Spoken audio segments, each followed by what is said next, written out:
मेरा बेटा बहुत बीमार था तो मैं किसी पहचान वाले से 2000 रुपये उधार लेकर आ गया।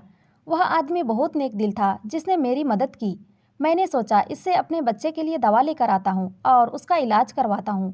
पर दवा तो खाली पेट नहीं खाया जाता और हमारे पास तो खाने के लिए कुछ घर पर था ही नहीं। मैं वह पैसे लेकर सब्जी की दुकान पर चला गया। सब्जी की दुकान में एक खूबसूरत औरत सब्जी बेच रही थी। मैंने उससे अपनी ज़रूरत की सब्जी खरीद लिया और मन ही मन सोचने लगा, यह सब्जी तो काफ़ी महंगी होगी, इससे कितने पैसे बचेंगे। फिर मुझे अपने बच्चे का भी तो इलाज करना है। कांपते हुए हाथों से जब मैंने उसे 500 का नोट पकड़ाया तो उसने मुझे जो पैसे वापस किए, मैं उसे लेकर घर पर आ गया। जब मैंने घर आकर पैसे गिना तो उसमें 450 मुझे वापस किया था, जबकि मैंने इससे कहीं ज़्यादा का सब्जी खरीद लिया था। मुझे इस बात का अफसोस होने लगा कि मैंने पहले नहीं देखा। बेचारी औरत ने जब देखा होगा तो वह पछता रही होगी। वह उसके मेहनत और ईमानदारी का पैसा होगा और उसने गलती से मुझे ज़्यादा वापस कर दिया। उस वक्त बाकी बचे पैसे से मैं अपने बच्चे के लिए दवाई लेकर आ गया। मेरी पत्नी को पैरालाइज हो गया था और मैं जो भी कमाता हूँ उसी के इलाज के पीछे चला जाता था। काफ़ी सालों से वह ऐसे ही बीमार थी और मेरा एक बेटा है, वो भी बीमार था। अगली शाम को मैंने सोचा कि मैं फिर से थोड़ी सी सब्जी लेकर आता हूँ और उसके पैसे भी उसे वापस दे आता हूँ। जब मैं शाम को उसकी दुकान पर गया तो वह ग्राहक के साथ व्यस्त थी और मुझ पर ध्यान नहीं दे रही थी। मैंने सोचा उसे पता लग गया होगा कि उसने मुझे ज़्यादा पैसे दे दिए हैं, पर मैं तो यहाँ उसे पैसा वापस करने ही आया हूँ। मैं उस दिन के पैसे भी दे दूँगा और अगर कुछ कम पड़ जाए तो मैं उसे कहूँगा कि बाद में आकर दे जाऊँगा। सारे ग्राहकों को निपटाने के बाद उसने मुझे मीठी आवाज़ में पूछा कि आपको क्या चाहिए। मैंने कहा, आपने उस दिन शायद मुझे ज़्यादा पैसे वापस कर दिए थे और सिर्फ 50 की ही सब्जी का लिया था। इस पर उसने कहा कि आपको क्या चाहिए, यह बताइए। तो मैंने उसे बता दिया। उसने सारी सब्जियां मुझे तौल कर दे दी और जब मैंने उसे पैसे दिए तो आज भी उसने 50 ही काट कर बाकी का पैसा मुझे वापस कर दिया। मेरी हैरत का ठिकाना न रहा। वह औरत कमाल की खूबसूरत थी और मैं अकेला। अपनी सोच से बाहर निकलकर मैं उसे कुछ बोलने लगा तो दूसरे ग्राहक आ गए और वह उसके साथ फिर से व्यस्त हो गई और मेरे साथ दोबारा बात नहीं किया। मुझे लगा कि दूसरे ग्राहकों को पता न लग जाए कि उसने मुझे 50 में ही इतनी सारी सब्जियां दे दी हैं। इसी वजह से वह मुझसे बातें नहीं कर रही है। खाली समय में मैं उससे इस बारे में बात करूँगा। मैं वहाँ से सीधे अपने घर पर आ गया। अब जब मैं भी सब्जी की दुकान में जाता था तो काफ़ी सारे ग्राहक रहते थे, तो मुझे उससे बात करने का मौका ही नहीं मिला। पर वह सब्जी के हमेशा ही 50 ही लिया करती थी और इससे मेरे पैसे की अब बचत होने लगी थी, जिससे मैं अपनी पत्नी का इलाज करवा रहा था। अकेले में मैं उस सब्जी वाले के बारे में सोचता रहता। जब मैं छोटा था तो मेरी माँ और पापा के बीच में अक्सर झगड़ा हुआ करता था। मुझे समझ नहीं आता था कि मेरी माँ को मेरे पापा से क्या परेशानी थी। वह हर वक्त उनके साथ बहुत बुरा बर्ताव करती थी। पापा जो भी काम कर पैसे कमाते थे, माँ सारे पैसे रख लेती थी और पापा को ठीक से 2 वक्त का खाना भी नसीब नहीं होता था। हम 2 भाई थे। मेरा भाई बड़ा होते होते माँ ने उसे किसी को बेच दिया था। पापा के साथ इस बात पर माँ की बहुत लड़ाई होती थी, पर हमेशा की तरह मेरे पापा कुछ कर नहीं पाए थे। मैं भी बहुत डरा रहता था कि मेरी माँ मुझे भी कभी बेच ना दे और मुझे दूसरों के घर पर गुलामी ना करना पड़े। लेकिन जैसे जैसे मैं बड़ा होता गया, एक दिन मेरी माँ ने मुझे भी बेच दिया। मुझे जो आदमी खरीदा था वह दिन भर बहुत काम करवाता था और उसके पैसे भी नहीं देता था। बस मुझे खाने के लिए कुछ रोटियां दे दिया करता था। कुछ सालों तक मैं उसके पास काम करता रहा, लेकिन एक दिन उस आदमी ने उसकी बेटी से मेरी शादी करवा दी और मुझे मकान खरीद कर दे दिया। उसकी बेटी हर वक्त बीमार रहा करती थी और उसकी कहीं भी शादी नहीं हो पा रही थी।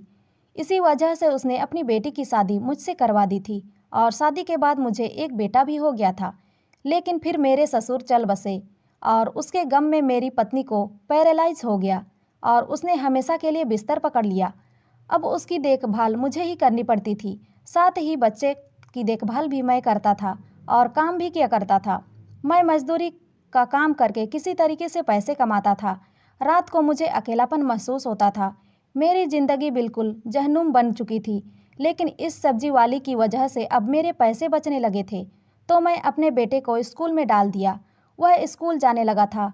सब्जी वाले से मिलकर मैं ताज़ा हो जाता था, लेकिन मैं यह सब्जी वाली के बारे में अपनी पत्नी और बेटे को कुछ नहीं कहा था, क्योंकि हमारे मोहल्ले में भी तो सभी लोग गरीब थे और वह औरत तो सबसे पूरे पैसे लेती है, बस मुझसे ही 50 लेती है। और मुझे यह बात बिल्कुल ही समझ नहीं आती थी कि आखिर वह मुझसे पैसे कम क्यों लेती है। कहीं मुझे वह पसंद तो नहीं करती? पर उसने कभी मेरी ओर आंख उठाकर भी नहीं देखा। मोहल्ले के लोग जानते थे कि मेरी पत्नी बीमार रहती है, इसीलिए मोहल्ले की कई अकेली औरत मुझसे बात करने की कोशिश करती है कि मैं अपनी पत्नी को घर से निकालकर उनके साथ रिश्ता बना लूं, क्योंकि सब जानते थे कि मैं अपनी पत्नी से बहुत परेशान हो चुका हूं। पर सिर्फ मेरी पत्नी बीमार थी, इस वजह से मैं उसे घर से बाहर तो नहीं निकाल सकता और किसी दूसरी औरत के साथ संबंध नहीं बना सकता, चाहे मैं कितना भी तन्हा रहूं।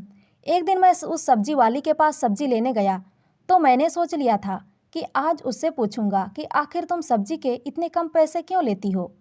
आज वह सब्जी वाली बिल्कुल अकेली थी, तो मैं उससे पूछने ही जा रहा था कि तभी दुकान पर ग्राहक आ गया और वह उसके साथ बातें करने लगी।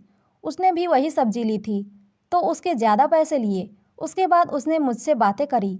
जब मैंने वही सब्जी ली, तो उसने मुझे 50 ही लिए। उस वक्त दुकान में ग्राहक की भीड़ लग गई, तो मैं उससे कुछ पूछ नहीं पाया और घर वापस आ गया। लेकिन अब मैं समझ चुका था कि करीबन 200 की सब्जी वह मुझे सिर्फ 50 में ही दे दी है। एक दिन मैं जिस बिल्डिंग पर काम करता था, उसकी छत की ढलाई होनी थी, तो मालिक ने मुझे पैसे दिए और सब मजदूरों के लिए सब्जी लाने को कहा। मैं उस सब्जी वाली के पास गया तो ढेर सारी सब्जी खरीदने लगा। मुझे इतनी सारी सब्जी खरीदते हुए देख वह चौंक उठी। सारी सब्जियां तौलने के बाद जब मैं उसे पैसे दिए, तो उसने बस मुझसे 50 ही लिए। उसका चेहरे का भाव देखने के बाद मैंने कहा, यह सब सब्जियां मेरे लिए नहीं है, यह मेरे मालिक ने सारे मजदूरों को खिलाने के लिए सब्जी लाने को कहा है। यह सुनकर उसने राहत की सांस ली और मुस्कुराई और फिर सारी सब्जी के मुझसे हिसाब के पैसे लिए। उसकी मुस्कुराहट में एक आकर्षण था। पैसे देकर मैं सब्जियां लेकर चला गया, लेकिन अब मुझे समझ आ चुका था कि वह मुझसे पैसे कम क्यों लेती है। आखिर वह मुझसे मुझसे क्या चाहती है। उसने कभी भी मुझसे इसके बदले में कुछ भी नहीं मांगा और हमेशा बहुत प्यार से बात करती है। एक दिन शाम को काम खत्म होने के बाद मैं सब्जी खरीदने गया। मैंने सोचा आज मैं उससे पूछने के बहाने बात करूंगा। मैंने देखा दुकान में उसने किसी लड़के को काम पर लगा रखा है। उसके सामने मैं कुछ नहीं पूछ पाया, पर मैं मौके की तलाश करता रहा। वह मुझे एक सुकून भी देती थी। एक दिन मैं सब्जी लेने गया तो उसकी दुकान पर वह लड़का अकेला था। जब मैं सब्जी लेकर उसे पैसे दिए, तो उस लड़के ने भी मुझसे 50 ही लिए, बाकी का पैसा वापस कर दिया। आज मैंने उस लड़के से पूछा कि तुम इतने सब्जी के 50 ही क्यों लिए। उसने कहा, मालकिन ने मुझे कह रखा है कि आप जब भी आओ जितनी भी सब्जियां ले लो, मैं आपसे 50 से ज़्यादा ना लूं। जब मैं उस लड़के से इसकी वजह पूछी तो उसने कहा, मुझे इस बारे में नहीं मालूम है, पर मालकिन को आपका इंतज़ार रहता है। ये क्या कह दिया इस लड़के ने। ऐसे ही दिन बीतते चले गए और आखिरकार वह दिन आ ही गया जब मुझे वह सब्जी वाली अकेली मिल गई। आज मैंने उससे पूछा, मैं तुमसे जितनी भी सब्जियां लेता हूँ, तुम मुझसे उसके 50 ही क्यों लेती हो। उसने पूछा, मैंने जो आपसे कम पैसे लिए, इससे आपको कोई मदद हुई। मैंने कहा, मेरी बहुत मदद हुई। मेरे पैसे बचने लगे, जिस वजह से मैंने अपने बेटे को स्कूल में दाखिल करवा दिया और अपनी पत्नी का भी इलाज करवाने लगा। उसने कहा, मैंने आपकी मदद करने के लिए ही सब्जी के पैसे कम लिए, ताकि आपका भला हो जाए। अब मैंने उससे जो पूछा वह सुनकर बहुत घबरा गई। मैंने कहा, मैं तो गरीब की बस्ती में ही रहता हूँ और यहाँ ज़्यादातर लोग गरीब ही हैं, और फिर तुम मेरी मदद ही क्यों करती हो। उसने कहा, अगर तुम यह जानना चाहते हो तो पहले तुम्हें एक वादा करना पड़ेगा कि सब जानने के बाद भी तुम मुझसे ही सब्जी लोगे। मैंने उससे वादा किया तो उसने कहा कि कल रात को तुम मेरे घर पर आ जाना, तुम्हें तुम्हारा जवाब मिल जाएगा। और उसने जल्दी से अपना पता भी मुझे दे दिया। मैं उससे पूछने ही जा रहा था कि तुम यहीं अभी बता दो ना, इसके लिए तुम्हारे घर पर जाने की क्या ज़रूरत है।